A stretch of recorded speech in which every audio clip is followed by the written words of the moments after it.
शुभ सकाळ मंडळी. छान अशी सकाळची सुरुवात. बऱ्याच दिवसानंतर हे दृश्य बघायला मिळाले.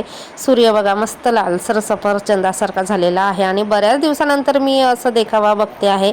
अंगणामध्ये रांगोळी वगैरे टाकून झाली, तुळशी पुढे वगैरे, आणि इथे बाजूवाल्या ताई रांगोळी कायचं काम करतात, तर विकण्यासाठी त्यांनी ठेल्यावर रांगोळी वगैरे ठेवलं आणि चौकामध्ये घेऊन जाणार आहेत.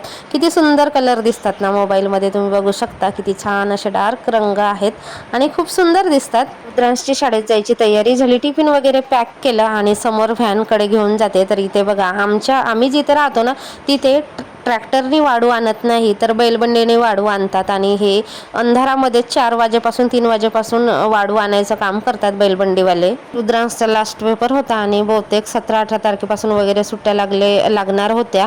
आणि रुद्रांशचे बाबा म्हणजेच माझे सासरे वगैरे येणार होते आणि त्यांच्यासोबत एक LIC एजंट येणार होते, जे की आमचं LICचं काम होतं त्याच्यासाठी येणार होते. तर त्यांनी घरगुती आपल्या देशी कारल्या आणल्या होत्या आणि घरच्याच वाडीतल्या भेंड्या वगैरे आणल्या होत्या.